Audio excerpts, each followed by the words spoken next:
Pemirsa, meski telah dituntut bebas, kuasa hukum guru honorer Supriyani masih mengajukan nota pembelaan. Dan untuk membahas lebih dalam terkait hal ini, kami telah terhubung dengan kuasa hukum Supriyani, Andri Darmawan. Selamat sore, Bung Andri.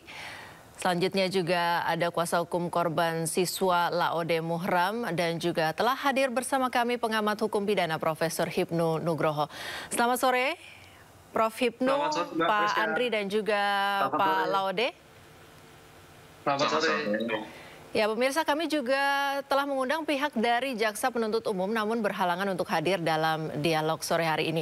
Kita ke Bung Andri Darmawan terlebih dahulu. Bung Andri, ini JPU telah menuntut Ibu Supriyani bebas.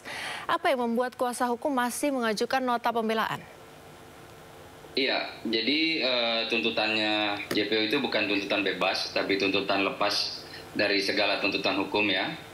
Jadi dalam tuntutan JPU itu menyatakan bahwa ada perbuatan, tapi itu bukan tindak pidana ya, tindak pidana. Jadi ini memang kalau menurut kami sih tuntutan yang aneh ya, tuntutan yang aneh karena memang kami memahami bahwa jaksa sepertinya dalam kondisi ragu-ragu ya, kondisi ragu-ragu. Jadi satu sisi dia harus teguh pada dakwaannya yang menyatakan bahwa Ibu Supriyani bersalah, di sisi lain dia mau meraih simpati publik ya, simpati publik bahwa jaksa telah mempertimbangkan rasa keadilan masyarakat, telah memberikan keadilan kepada terdakwa sehingga memberikan tuntutan lepas dari tuntutan hukum. Karena begini, kalau merujuk kepada peraturan Jaksa Agung nomor 24 tahun 2021 bahwa alasan untuk melakukan tuntutan lepas dari tuntutan hukum itu sebenarnya ada kriteria yang diberikan oleh Jaksa Agung. Salah satu pertama bahwa dia harus ada alasan pembenar dan pemaaf ya. Kemudian kedua bahwa itu tidak masuk ranah pidana. Kemudian ketiga bahwa ada perubahan undang-undang sehingga itu didiskriminalisasi, maksudnya perbuatan itu sudah tidak dianggap lagi sebagai perbuatan pidana. Nah, alasan kemarin yang kami melihat bahwa JPU menuntut lepas dari itu karena mengatakan bahwa itu perbuatan spontan dan tidak ada mens rea, menurut kami itu aneh ya. Dan itu tidak dijelaskan juga apakah masuk kategori alasan pemaaf atau pembenar ya. Karena kita bisa melihat misalnya kontradiksi bahwa di satu sisi di uraian pembuktian unsur kekerasan dia mengatakan bahwa itu dengan sengaja. Dengan sengaja itu kan ada willen dan weten. Ada kehendak, ada mengetahuinya. Nah, kok tiba-tiba dia mengatakan bahwa itu spontan. Spontan itu kan tidak diketahui, tiba-tiba saja misalnya. Atau misalnya tidak ada mens rea, ya. Mulyatno sudah menyatakan bahwa niat itu sebenarnya kesengajaan itu adalah pelaksanaan dari niat. Niat pada saat selesai dilaksanakan berarti di situ ada kesengajaan. Jadi ini kontradiksi-kontradiksi yang kami melihat bahwa jaksa memang dilema. Kami memahami sekali dilema jaksa. Karena dia tidak mau menuntut bebas, karena apa? Karena kalau dia mau menuntut bebas, ada kekhawatiran bahwa ini akan jadi alat bagi terdakwa untuk melakukan tuntutan balik kepada khususnya para pelapor misalnya, kepada penyidik atau kepada siapapun yang telah menyeret perkara ini ke persidangan, sehingga dia mencari posisi yang aman lah, seperti itu. Baik, saya ke Pak Laode. Pak Laode, kalau tanggapan Anda bagaimana terhadap tuntutan lepas Ibu Supriyani ini? Saya pikir tuntutan lepas yang telah dibacakan jaksa tempo hari itu merupakan suatu langkah yang yang harus kita jemput ya, bahwasanya ada perbuatan pidana di situ namun tidak terpenuhi mens rea-nya. Nah, bahwasanya kalau kita melihat mens rea, tentu ini akan menjadi perdebatan lagi. Jadi betul juga saya sepakat bahwa perdebatan itu akan masuk pada willens and wetens itu. Ya, dalam kapasitasnya sebagai guru ya, Supriyani ya pasti mengetahui akibat yang dilakukannya dan juga mengetahui bahwa dia bisa membedakan yang mana itu perbuatan untuk mendisiplinkan ya, yang mana itu perbuatan untuk mensanksi ya. Dan saya pikir hakim juga akan melihat ini sebagai suatu keyakinan ya, bahwa memang benar-benar terjadi perbuatan di situ. Persoalan nanti apakah itu memiliki mens rea ya. Saya pikir itu menjadi kewenangan hakim yang memutuskan. Intinya sekarang kita melihat bahwa jaksa penuntut umum juga sudah yakin bahwa Ibu Supriani itu melakukan tindakan memukul seperti itu. Baik, Prof. Hipnu bagaimana Prof. Hipnu melihat tuntutan lepas jaksa ini wajar atau janggal? Ya, begini Mbak, ini kasus memang sejak awal bermasalah menurut saya. Kalau kita lihat di dalam pra-adjudikasi, ini kita lihat dalam suatu peristiwa hukum ini bukan teks tapi konteks ya. Konteks seorang guru di dalam rangka suatu pembinaan. Konteks seorang guru di dalam suatu pengajaran. Konteks seorang guru di dalam melakukan suatu pendidikan. Sehingga sejak awal kami tidak sependapat kalau ini perkara itu naik. Kalau naik, karena sejak awal harusnya polisi harus melihat sejauh mana tindakan itu yang dilakukan. Kalau ini ruangnya di ruang guru, ruang pendidikan. Ruang pendidikan ini makanya kalau sampai sekarang muncul tidak ada mens rea, itu sudah terlambat. Harusnya sejak awal. Sejak awal itu sudah dilakukan. Konteks pendidikan adalah melakukan pendidikan pengajaran. Nah, dengan demikian harusnya sejak awal di tingkat kepolisian itu dilakukan ada suatu mediasi, ada suatu penyelesaian restorasi. Sekarang itu tujuan hukum kan tidak hanya retributif, rehabilitatif, tapi adalah restoratif. Ini yang tidak dilakukan. Makanya kalau sekarang itu kita lihat Kapolri turun tangan, DPR turun tangan, karena sejak awal di pra-adjudikasi itu tidak lakukan suatu maksimal, tidak melihat pada konteks pendidikan, tapi pada konteks terhadap tanda petik penganiayaan. Apa iya seorang guru penganiaya? Kan gitu. Makanya terhadap buktinya juga saksi anak juga sulit. Kemudian tentang koreksinya sejauh mana lukanya juga sulit. Ini suatu yang menurut saya agak terlalu dini ketika itu dipaksakan dalam suatu peradilan. Lah, kalau sudah sampai P21 kejaksaan, bingung kejaksaan akhirnya. Apalagi sudah viral. Kan gitu loh. Makanya tadi betul kan loh. Ini kok dituntut lepas, kok dituntut bebas, ragu-ragu. Pertanyaan kenapa dulu diterima? Kenapa tidak ada ditolak? Kenapa tidak dikembalikan? Ini suatu sistem peradilan pidana yang tanda petik bermasalah. Sehingga dalam aspek pra-adjudikasi itu bermasalah, di pra-adjudikasi juga akhirnya bermasalah. Kan gitu. Ini yang tidak dikehendaki. Sehingga dalam seperti ini sebagai sepatutnya sejak awal perkara ini dilakukan suatu mediasi. Lah kalau memang sekarang itu sudah dilakukan penuntutan lepas, saya kira itu yang terbaik. Yang terbaik karena penyelesaian hukum kita adalah penyelesaian berhati nurani. Apalagi ini seorang guru. Tidak ada tujuan apa-apa, tidak ada maksud apa-apa selain selaku pendidikan. Makanya ada peristiwa, tapi bukan peristiwa pidana, bagian dari pendidikan anak. Itu yang saya kira catatan kami begitu, Mbak.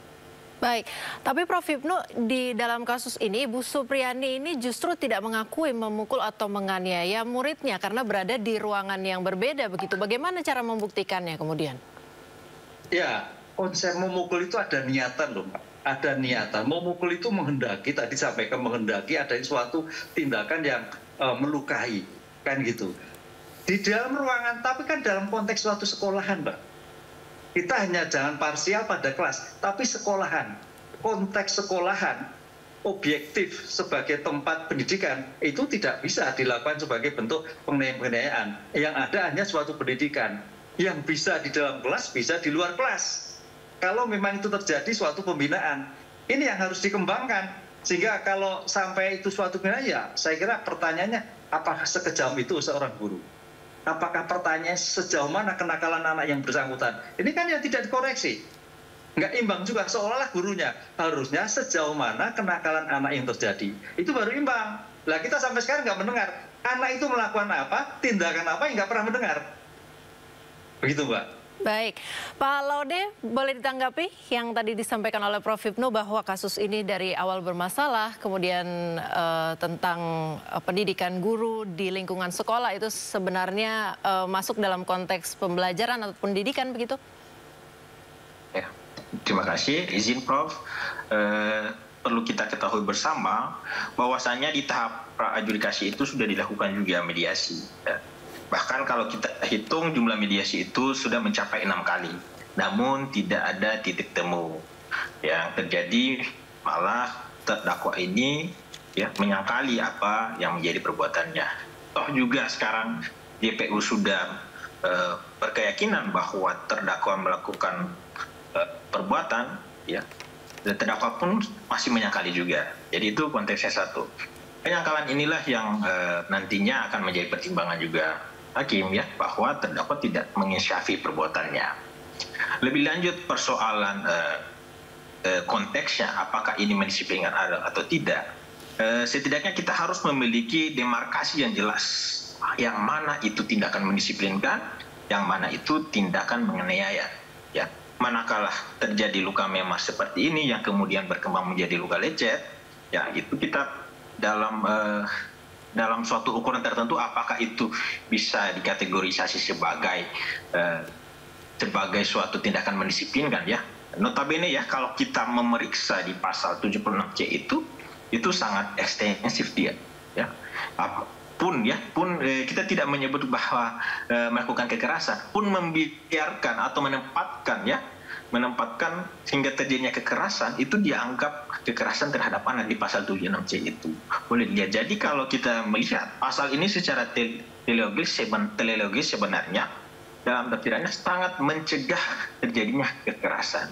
Dan kekerasan itu memang notabene, ya, masih dalam kultur kita, ya. Jadi orang-orang menganggap bahwa melakukan tindakan-tindakan pemukulan di wilayah sekolah itu masih menjadi kultur kita, ya.